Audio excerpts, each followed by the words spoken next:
What is up, guys? Chris from the Greek Weeb here again with another Four Nights in the Apocalypse video, and from the very energetic intro you can tell that this was a very hyped chapter. So much happened. This is probably one of my favorite chapters of the Four Nights of the Apocalypse that has come out, and as you know, this recent arc has had a lot of great chapters, and the series as a whole has been doing very well for me, and it's one of my favorite weekly manga that I have been currently reading, and I'm just so very happy that I can experience this weekly. We got a whole bunch of stuff for this week. We got another drop of the 7 deadly sins and a tease to what can possibly happen. The likelihood that one of the sins was there in Sestana taking out all the chaotic dead is another possibility that I mentioned last week, and it seems like it might actually be come true. It might be true. And at the end of this chapter, we not only got Percival reflecting on things that has happened and Ironside, but also with the final 3 pages, we got the reintroductions of 2 major characters from the 7 Deadly Sins series. And I'll get into that at the very end of the video when I get to it. But my god, was this one of my favorite chapters of the Four Nights of the Apocalypse yet, and it makes me really hyped for what could potentially happen next. But yeah, if you haven't already, please like and subscribe to the channel and hit that notification bell for updates on future videos. It really helps. This channel is really gaining some traction now, and I am very thankful for everyone that is tuning into my videos and subscribing to look at more of my content. And if you haven't already, please follow me on Instagram and Twitter for updates on future content and on my future videos at The Greek Weeb.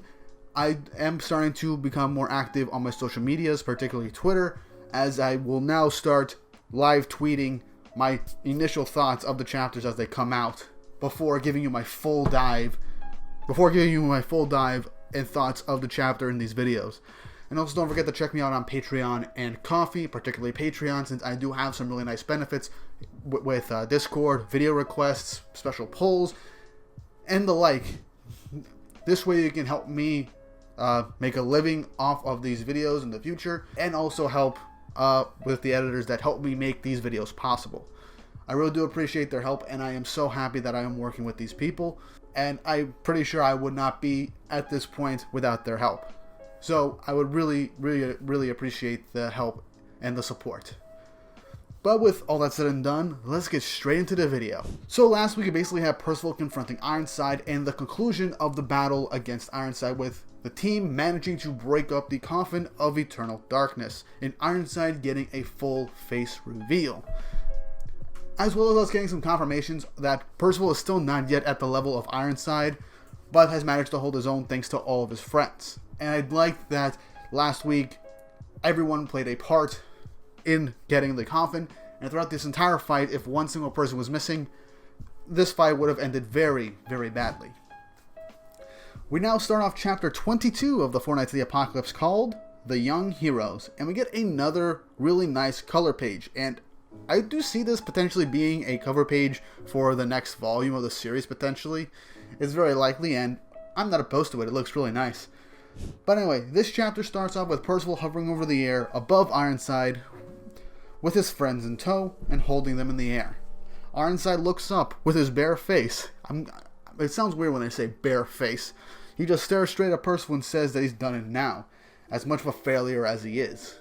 He then states that just because you broke the coffin, you think you've stopped him? You think you've stopped me? He even states that all he has to do is kill them, reassemble the coffin, and that'll be it. And as he's saying that, Donnie just quickly grabs the handle from the coffin that was in the air and goes back to Percival. Now, I like that the part that they do manage to grab from the Coffin of Eternal Darkness is the dragon handle, as it is the same piece of the Coffin of Eternal Darkness, the final piece that was needed to complete it in the original 7 Deadly Sins series that Meliodas had basically spent his whole life protecting. So I really do hope that Meliodas, when they do meet him, acknowledges the significance of the dragon handle. And I like that it was the dragon handle that Donnie chose to pick up. Ironside then continues to say that even if Sestana won't provide the sacrifices, Britannia is just crawling with more people to use. And that all he's really done is just delay the ritual. Ironside is about to flick his hand to use his magic again, saying that he promises their lives will end here, but then his hand is grabbed by another holy knight that just appears out of nowhere, much to everyone's surprise, wondering where he came from, stating, "Regretfully, Ironside, your night ends here." We then learn that this knight's name is Mortlach, or Mortlach. I hope I'm pronouncing this name right. Seriously, I really hope that when this does eventually get an anime, I will pronounce these names correctly. Ironside says that he's not in a good mood, but surprisingly, very cheerfully, similar to how Pelgard acts, this Holy Knight just tells Ironside to calm down, and that he knows he's frustrated that the ritual has ended, and he's duty bound to not let a member of the Four Knights escape. But he states that there's a bigger problem, which is the enemy that managed to defeat the Chaotic Dead. Ironside asks if he knows who they are, but this is when Mortlach states that he doesn't know, but he assumes that Ironside summoned like greater level dead and the foes that just wiped them out in an instant, and that if any kind of monster like that exists, he states that it must be one of the 7 deadly sins or someone with just as much fighting power. And I like that we're getting a silhouette of all 7 sins in this one huge ass panel, and that we're getting another acknowledgement of the sins. and this honestly makes me so happy, because if it does turn out that one of the sins is responsible for helping out everyone and taking out all of the Chaotic Dead, this makes me so happy, and possibly confirms that sin is connected to the sins in some way. Or it could very well be that it might not be one of the sins, but someone on their level. I mean, it has been nearly 20 years since the end of the series. It's been about 16 years. It's highly possible that maybe Hauser or Gil Thunder have reached the levels of the sins before the final Holy War.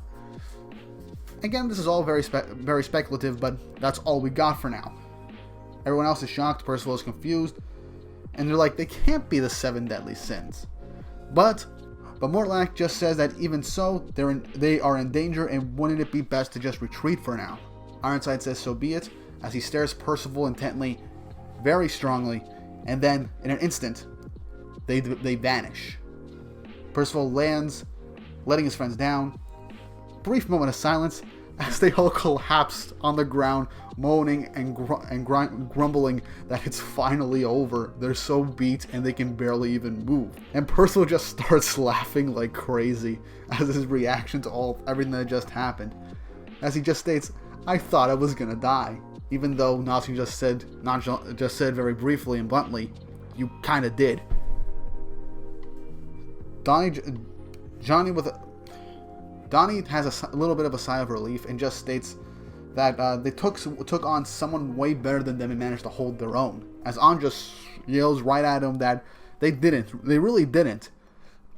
They couldn't even hold a candle to Ironside. If Percival wasn't there, they'd all be dead. And then she looks even more angrily at Donnie, saying that he just ran away all by himself. And Donnie just straight up apologizes.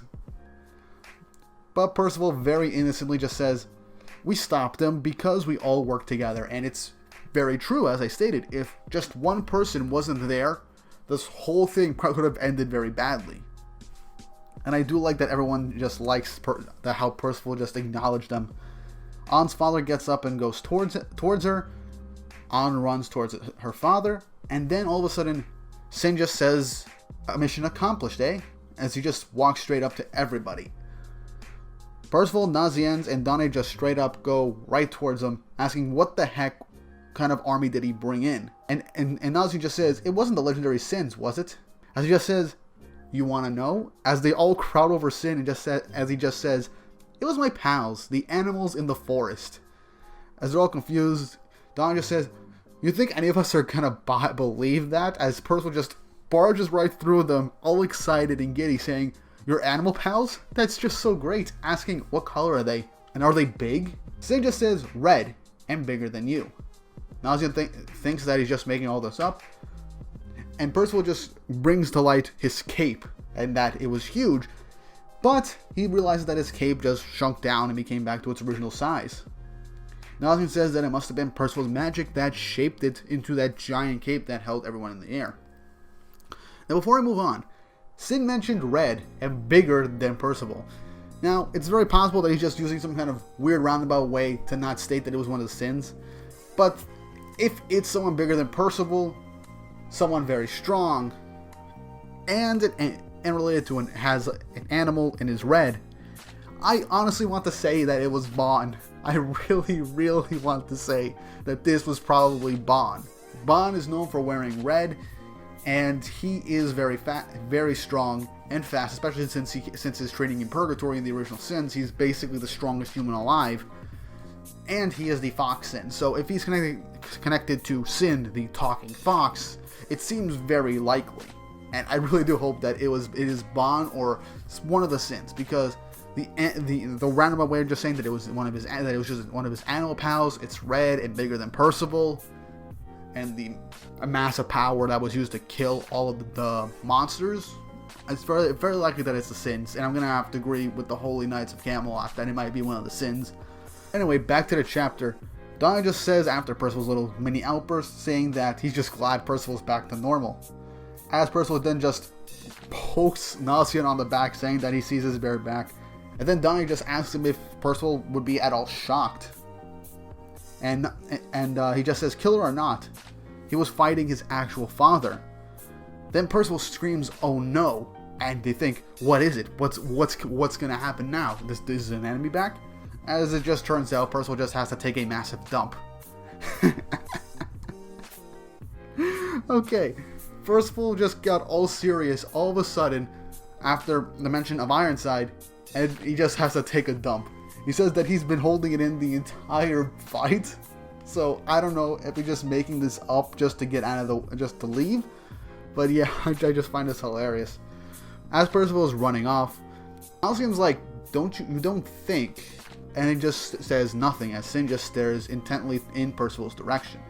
As the sun is coming off over the horizon, Percival is on the edge of one of the walls and is thinking back towards Ironside, stating that he looked a lot like his grandfather, lamenting over the fact that it is actually true, that Ironside really is his father, who killed his grandfather and just killed him. It's very likely that Percival himself is probably kind of hiding the fact that he is somewhat traumatized at the fact that he was just brutally killed by his own father, basically for a second time.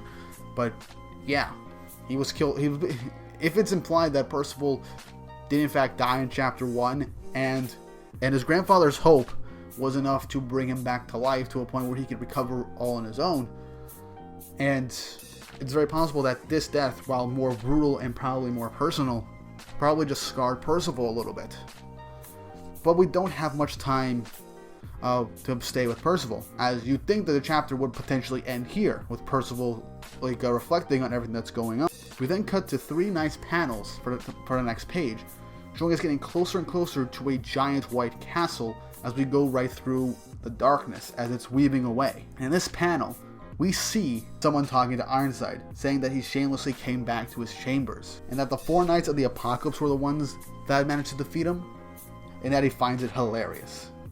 Ironside refers to him as His Majesty, saying that it's no laughing matter, as we see Merlin in one of the panels of this page. The first sin that we got to see, which it does make sense since King Arthur is meant to be the villain of this series, is Merlin, the person who invested so much time into Arthur and in Chaos and rebuilding Camelot, that she is the first sin we get to officially see.